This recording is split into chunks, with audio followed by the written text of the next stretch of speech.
કોયડો 7.12 ધોરણ 11 રસાયણ વિજ્ઞાન પ્રકરણ 7 સંતુલન નીચેના બ્રોન્સ્ટેડ એસિડ માટે સંયુગ્મ બેઝ શું હશે? HF, H2SO4, HCO3 minus. બરોબર. તો સૌથી પહેલા એક વાત સમજી લો કે સંયુગ્મ એસિડ અને બેઝ ની જોડમાં માત્ર એક પ્રોટોનનો તફાવત હોય છે.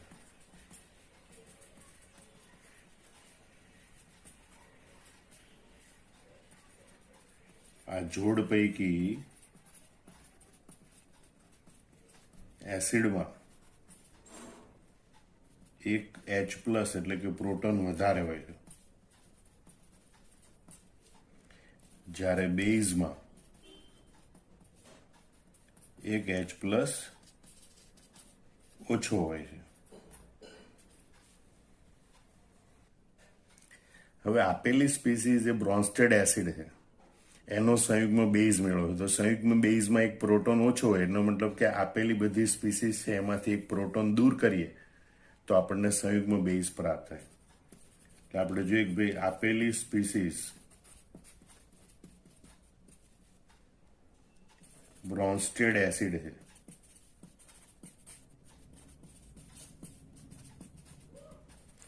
તેમાંથી એક H પ્લસ એટલે કે પ્રોટોન દૂર કરવાથી આપણને તેના સંયુગ્મ બેઝ પ્રાપ્ત થશે. એના સંયુગ્મ બેઝ પ્રાપ્ત કરવા માટે આપણે એમાંથી એક પ્રોટોન દૂર કરવો પડે. હવે આપણે જોઈએ પહેલી સ્પીસીઝ HF છે, તો આપણે જોઈએ કે ભાઈ HF નો સંયુગ્મ બેઝ બરાબર. તો આ આપેલી સ્પીસીઝ એમાંથી એક પ્રોટોન દૂર કરવો પડે. પ્રોટોન દૂર કરવો એટલે હાઇડ્રોજન એક ઓછો કરવો પડે. એટલે હાઇડ્રોજન એક ઓછો કરો એટલે F મળે અને વીજભાર એક બાદ કરવો પડે. આ તટસ્થ સ્પીસીઝ છે એનો વીજભાર 0, એમાંથી એક વીજભાર બાદ કરો એટલે -1 મળે. મતલબ કે આ જે નવી સ્પીસીઝ મળી એનો વીજભાર -1 હોય. આમ HF નો સંયુગ્મ બેઝ F- છે. બીજી સ્પીસીઝ જોઈએ આપણે H2SO4. H2SO4 નો સંયુગ્મ બેઝ બરાબર. તો એમાંથી પણ એક પ્રોટોન દૂર કરવો પડે એટલે કે હાઇડ્રોજન પણ દૂર થાય અને વીજભાર માઇનસ થાય. અહીંયા 2 હાઇડ્રોજન છે તો એક હાઇડ્રોજન રહેશે એટલે HSO4. આ તટસ્થ સ્પીસીઝ છે એનો વીજભાર 0 અને એક વીજભાર એમાંથી બાદ કરો એટલે -1. મતલબ આ નવી સ્પીસીઝ જે બની એનો વીજભાર -1 થશે. આમ H2SO4 નો સંયુગ્મ બેઝ HSO4- થશે. ત્રીજું જોઈએ આપણે HCO3-. HCO3- નો સંયુગ્મ બેઝ તો એમાંથી એક પ્રોટોન દૂર કરવો પડે એટલે કે હાઇડ્રોજન પરમાણુ દૂર થાય. હાઇડ્રોજન પરમાણુ દૂર થાય એટલે CO3 વીજભાર માટે અહીંયા -1 વીજભાર છે, એમાંથી એક વીજભાર બાદ કરો એટલે -2 વીજભાર થાય. બરોબર. એટલે CO3 માટે આપણે લખીશું 2- 2 ઋણ વીજભાર. આમ HCO3- નો સંયુગ્મ બેઝ CO3 થશે. એટલે અહીં 2 ઘટના યાદ રાખવાની. હાઇડ્રોજનનો એક પરમાણુ પણ દૂર કરવાનો અને જે આપેલી સ્પીસીઝ હોય એનો જે વીજભાર હોય એમાંથી એક વીજભાર બાદ કરી અને એ વીજભાર આ નવી સ્પીસીઝને આપવાનો. આ રીતે આપણને આપેલો જે બ્રોન્સ્ટેડ એસિડ હોય એનો સંયુગ્મ બેઝ પ્રાપ્ત થાય છે. કોયડો 7.13 ધોરણ 11 રસાયણ વિજ્ઞાન પ્રકરણ 7 સંતુલન નીચેના બ્રોન્સ્ટેડ બેઝ માટે સંયુગ્મ એસિડ લખો. NH2-, NH3HCOO-. હવે આ પ્રશ્નોનો જવાબ આપીએ પહેલા ફરીથી આપણે સંયુગ્મ એસિડ બેઝની સંકલ્પના પુનરાવર્તિત કરી લઈએ. સંયુગ્મ એસિડ બેઝ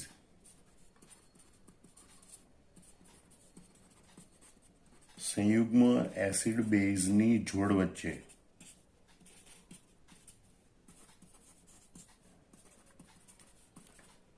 માત્ર એક પ્રોટોન એટલે કે H+ નો તફાવત હોય.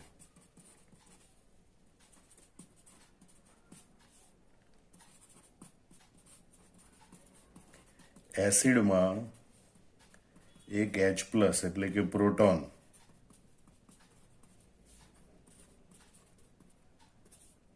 વધારે હોય છે,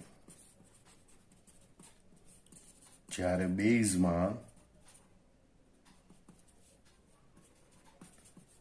એક H+ એટલે કે પ્રોટોન ઓછો હોય છે. બરાબર. એટલે જો આપણે આપેલી સ્પીસીઝ માટે સંયુગ્મ બેઝ શોધવો હોય તો એમાંથી એક પ્રોટોન બાદ કરવો પડે, અને એસિડ શોધવો હોય તો એક પ્રોટોન ઉમેરવો પડે. બરોબર. એટલે એમ કહેવાય કે ભાઈ આપેલી સ્પીસીઝમાંથી એક પ્રોટોન એટલે કે H+ બાદ કરવાથી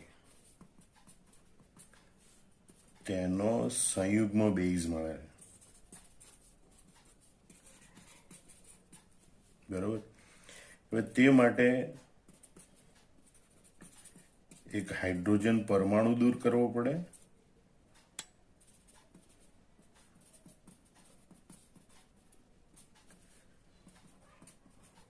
તેમજ આપેલી સ્પીસીઝના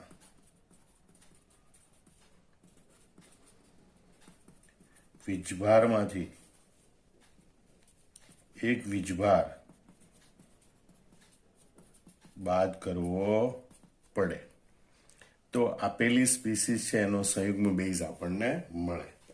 એનાથી વિરુદ્ધ જો આપેલી સ્પીસીઝનો સંયુગ્મ એસિડ મેળવવો હોય તો શું કરવાનું? તો આપેલી સ્પીસીઝમાં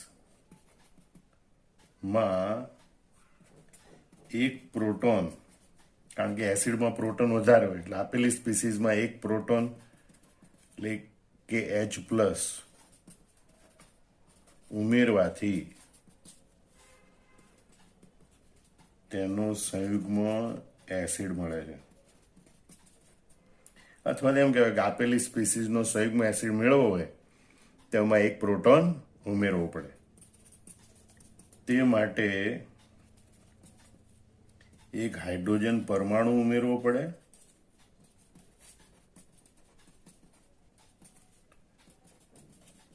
તેમજ આપેલી સ્પીસીઝના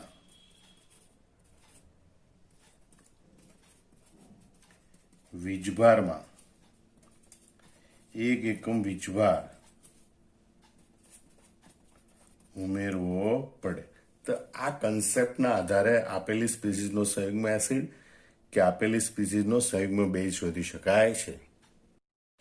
હવે આ સંકલ્પના પ્રમાણે આપણને બ્રોન્સ્ટેડ બેઝ સ્પીસીઝ આપેલી છે. હવે એ બધી સ્પીસીઝનો આપણે સંયુગ્મ એસિડ શોધવાનો છે. હમણાં જ આપણે કીધું સંયુગ્મ એસિડ શોધવું હોય તો આપેલી સ્પીસીઝમાં પ્રોટોન ઉમેરવો પડે. આપેલી બ્રોન્સ્ટેડ બેઝ સ્પીસીઝ નો સંયુગ્મ એસિડ મેળવવા માટે તેમાં એક પ્રોટોન ઉમેરવો પડે, એટલે કે હાઇડ્રોજન પરમાણુ અને પ્લસ એક વીજભાર ઉમેરવો પડે. હાઇડ્રોજન પરમાણુ ઉમેરવો પડે અને એક વીજભાર. ફરીથી સમજી લો, આપેલી સ્પીસીઝ એ બ્રોન્સ્ટેડ બેઝ સ્પીસીઝ છે એમ આપેલું છે અને એનો સંયુગ્મ એસિડ શોધવો છે. તો કોઈ પણ સ્પીસીઝ હોય એનો સંયુગ્મ એસિડ શોધવો હોય તો અમે એક પ્રોટોન એટલે કે H+ ઉમેરવો પડે. H+ ઉમેરવું એટલે કે હાઇડ્રોજન પરમાણુ પણ ઉમેરવાનો અને પ્લસ એક વીજભાર પણ ઉમેરવો પડે. હવે આપણે જે એક ભાઈ NH2- સ્પીસીઝ,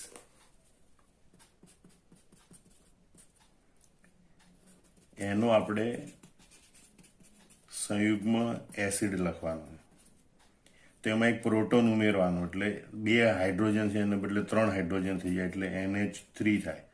વીજભાર તમે જુઓ, અહીંયા -1 છે, એમાં તમે +1 કરો એટલે 0, એટલે કે આ તટસ્થ અણુ બને. આમ તમે જોઈ શકો કે ભાઈ NH2- છે એનો સંયુગ્મ એસિડ NH3 છે. બીજી સ્પીસીસ લઈએ આપણે NH3. એનો સંયુગ્મ એસિડ આપણે શોધવો છે. તો એમાં એક પ્રોટોન ઉમેરવાનું, એટલે કે એક હાઇડ્રોજન પરમાણુ ઉમેરવાનો, એટલે NH4 થાય. અને એક વીજભાર ઉમેરવાનો. આ તટસ્થ અણુ છે એટલે વીજભાર 0, એમાં +1 વીજભાર ઉમેરવાનો, બરોબર, =+1, એટલે આ સ્પીસીસનો વીજભાર થાય +1. આમ NH3 બ્રોન્સ્ટેડ બેઝ છે તો એનો સંયુગ્મ એસિડ NH4+ થશે, બરોબર. હવે આપણે જોઈએ HCOO-. આ ઋણ આયન છે એ બ્રોન્સ્ટેડ બેઝ છે, એનો સંયુગ્મ એસિડ શોધવાનો, બરોબર. તો સંયુગ્મ એસિડ શોધવા માટે એમાં એક પ્રોટોન ઉમેરવો પડે, એટલે કે હાઇડ્રોજન ઉમેરવો પડે. હાઇડ્રોજન આપણે ઉમેરીશું એટલે HCOOH. અને વીજભાર -1 છે અહીંયા, એમાં એક વીજભાર ઉમેરવાનો, +1 = 0, એટલે આ તટસ્થ અણુ બને. આમ HCOO- છે એનો સંયુગ્મ એસિડ HCOOH થશે. તો આ રીતે આપેલી સ્પીસીસના સંયુગ્મ એસિડ શોધી શકાય છે. કોયડો 7.14, ધોરણ 11, રસાયણ વિજ્ઞાન, પ્રકરણ 7, સંતુલન. સ્પીસીસ H2O, HCO3-, HSO4- અને NH3 બ્રોન્સ્ટેડ એસિડ અને બેઝ તરીકે વર્તી શકે છે. તો આ દરેક સ્પીસીસ માટે અનુરૂપ સંયુગ્મ એસિડ અને સંયુગ્મ બેઝ જણાવો. આપણે જોયું છે કે સંયુગ્મ એસિડ અને બેઝની જોડ હોય તો એ બે વચ્ચે માત્ર એક પ્રોટોનનો તફાવત હોય. એસિડ પાસે એક પ્રોટોન વધારે હોય, બેઝ પાસે એક પ્રોટોન ઓછો હોય. એટલે એસિડ મેળવવો હોય તો આપેલી સ્પીસીસમાં એક પ્રોટોન ઉમેરવો પડે, બેઝ મેળવવો હોય તો આપેલી સ્પીસીસમાંથી એક પ્રોટોન બાદ કરવો પડે. તો આપણે જણાય કે ભાઈ આપેલી સ્પીસીસ નો સંયુગ્મ એસિડ મેળવવા માટે તેમાં એક પ્રોટોન, એટલે કે H+ ઉમેરવો પડે. એટલે કે એક હાઇડ્રોજન પરમાણુ અને એક એકમ ધન વીજભાર અથવા તો એક એકમ વીજભાર ઉમેરવો પડે. તો અહીંયા આપણી બધેલી સ્પીસીસ, આપેલી બધી સ્પીસીસ નોંધી લઈએ. પહેલા આપેલી species H2O, HCO3-, HSO4-, NH3, બરોબર. એનો આપણે સંયુગ્મ એસિડ મેળવવો છે. તો સાથે સાથે આપણે એના વીજભારની ગણતરી પણ સાઈડમાં કરીશું, બરોબર.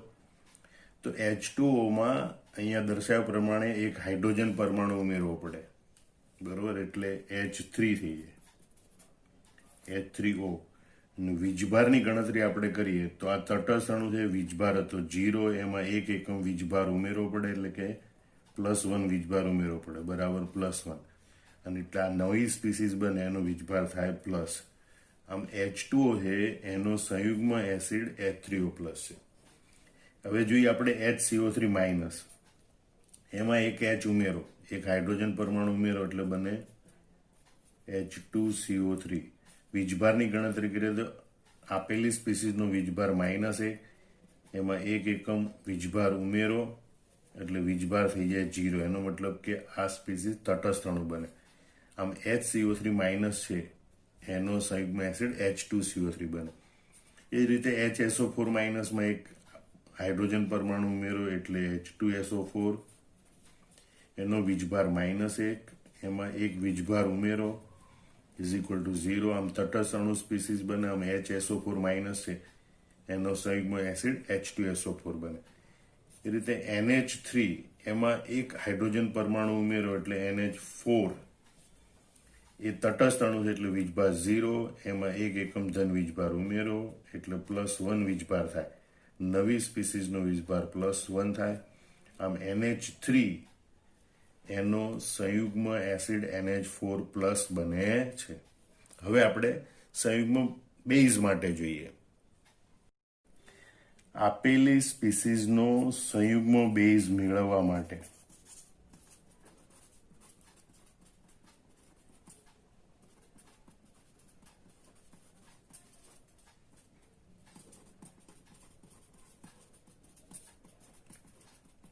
તેમાંથી એક પ્રોટોન એટલે કે H+ દૂર કરવો પડે, બાદ કરવો પડે. બરોબર, એટલે કે એક હાઇડ્રોજન પરમાણુ દૂર કરવો પડે અને 1 એકમ વીજભાર બાદ કરવો પડે, અથવા એમ કહેવાય -1 એકમ વીજભાર ઉમેરવો પડે. તો હવે ફરીથી આપણે આ બધી સ્પીસીસ લખીએ. આપેલી species H2O, HCO3- HSO4- NH3 છે. હવે એના સંયુગ્મ બેઝ મેળવવા છે. તો એમાંથી એક પ્રોટોન બાદ કરવો પડે, એટલે કે હાઇડ્રોજન દૂર કરવો પડે અને પછી આપેલી સ્પીસીસના વીજભારમાંથી 1 એકમ વીજભાર બાદ કરવો પડે. તો આમાંથી આપણે એક પ્રોટોન દૂર કરીએ તો HO, જેને આપણે લખીએ છીએ OH સ્વરૂપે, એ OH મળે. વીજભાર આ તટસ્થ અણુ છે, વીજભાર 0, એમાંથી 1 એકમ વીજભાર બાદ કરો એટલે -1 વીજભાર મળે. મતલબ આ નવી સ્પીસીસ બની એનો વીજભાર -1. આમ H2O છે એનો સંયુગ્મ બેઝ OH- થશે.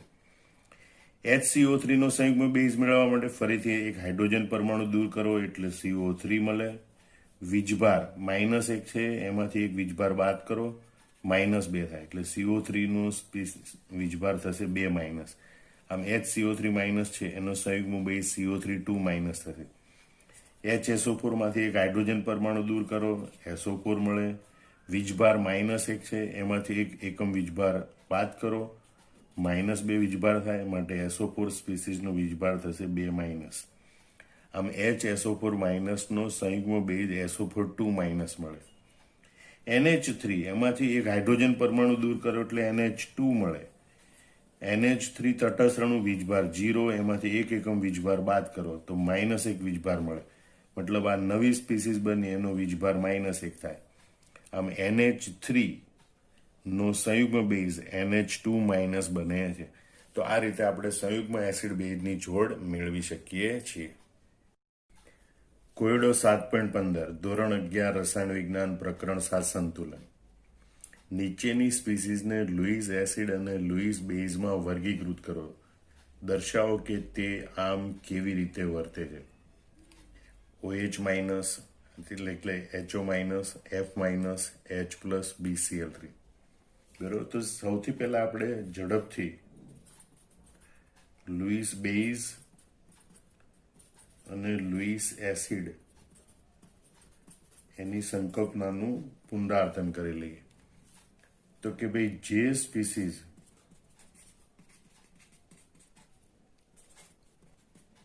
ઇલેક્ટ્રોન યુગ્મ નું પ્રદાન કરી શકે,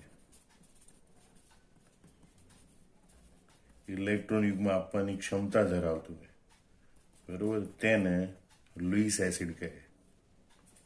અને જે સ્પીસીસ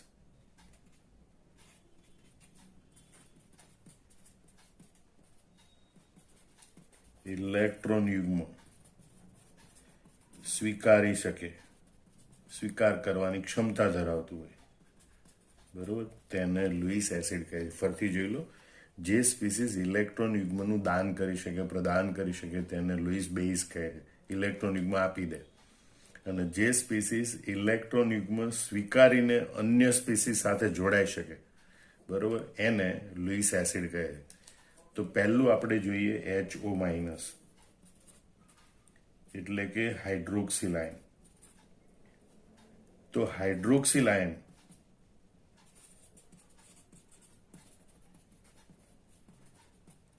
એ ઇલેક્ટ્રોન યુગ્મનું દાન કરી શકે છે, કારણ કે એની ઉપર ઓક્સિજન ઉપર 3 અબંધકારક ઇલેક્ટ્રોન યુગ્મ છે જેનું એ દાન કરી શકે. એટલે હાઇડ્રોક્સિલ આયન એ એક અબંધકારક ઇલેક્ટ્રોન યુગ્મનું દાન કરી શકે છે.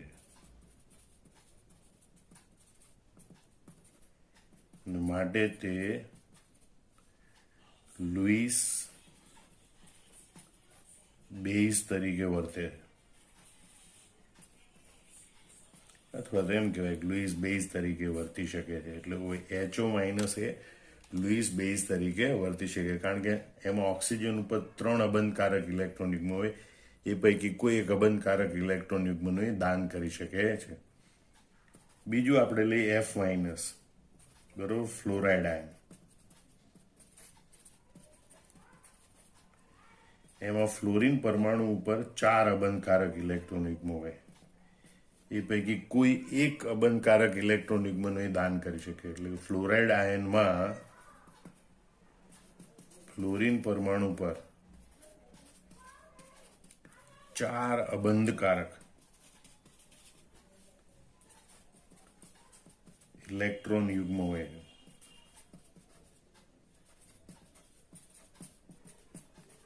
તે પૈકી કોઈ પણ એક નું તે પ્રદાન કરી શકે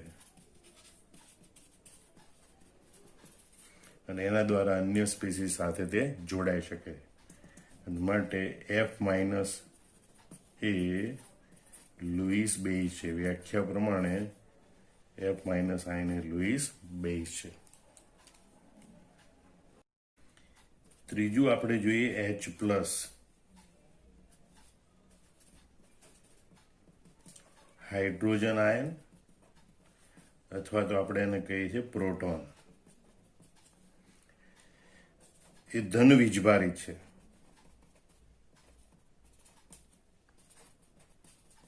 ઇલેક્ટ્રોનની ઉણપ છે.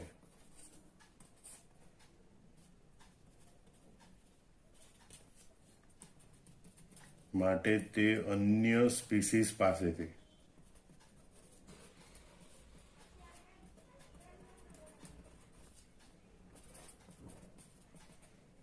ઇલેક્ટ્રોન યુગ્મ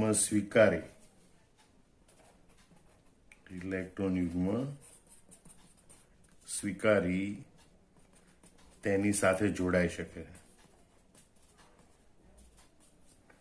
અને માટે એ ઇલેક્ટ્રોન યુગ્મ સ્વીકારવાની ક્ષમતા ધરાવે. માટે H પ્લસ એ લુઈસ એસિડ છે. H પ્લસ એ લુઈસ એસિડ છે.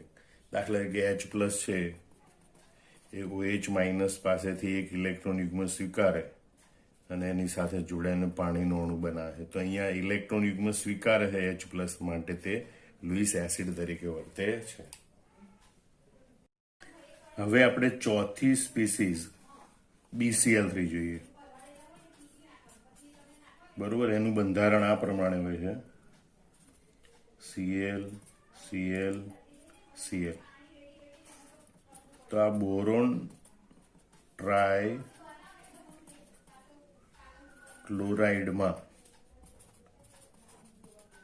મધ્યસ્થ બોરોન પરમાણુની આસપાસ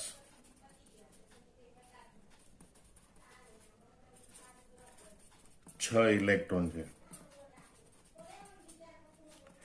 અષ્ટક પૂર્ણ કરવા માટે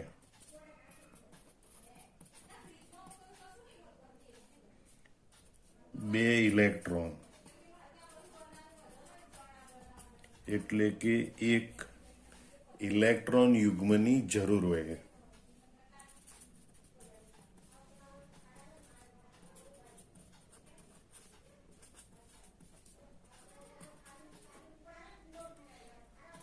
માટે BCl3 એ અન્ય સ્પીસીસ પાસેથી ઇલેક્ટ્રોન યુગ્મ સ્વીકારી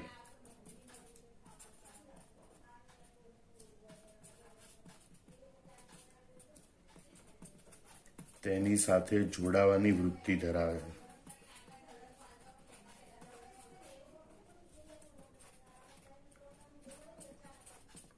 ટૂંકમાં એ ઇલેક્ટ્રોન યુગ્મ સ્વીકારવાની વૃત્તિ ધરાવે છે અને માટે તે લુઈસ એસિડ છે, એટલે કે તે લુઈસ એસિડ તરીકે વર્તે છે.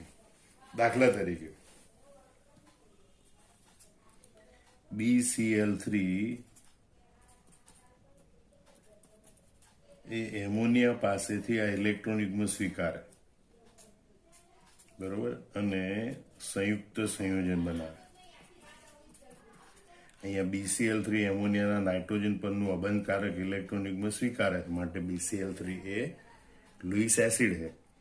એ જ રીતે જ્યારે BCl3 છે એની ક્લોરાઇડ આયન સાથે પ્રક્રિયા થાય ત્યારે ક્લોરાઇડ આયન પાસેથી ઇલેક્ટ્રોન યુગ્મ સ્વીકારે, બરોબર, અને BCl4 માઇનસ સ્પીસીસ બનાવે. અહીંયા BCl3 ઇલેક્ટ્રોન યુગ્મ સ્વીકારે છે, માટે BCl3 એ લુઈસ એસિડ છે.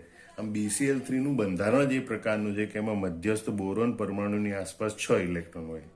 અષ્ટક પૂર્ણ કરવા માટે 2 ઇલેક્ટ્રોન ખૂટે છે અને માટે BCl3 છે અન્ય કોઈ એવી યોગ્ય સ્પીસીસ પાસેથી ઇલેક્ટ્રોન યુગ્મ સ્વીકારે અને એની સાથે જોડાવાની વૃત્તિ ધરાવે.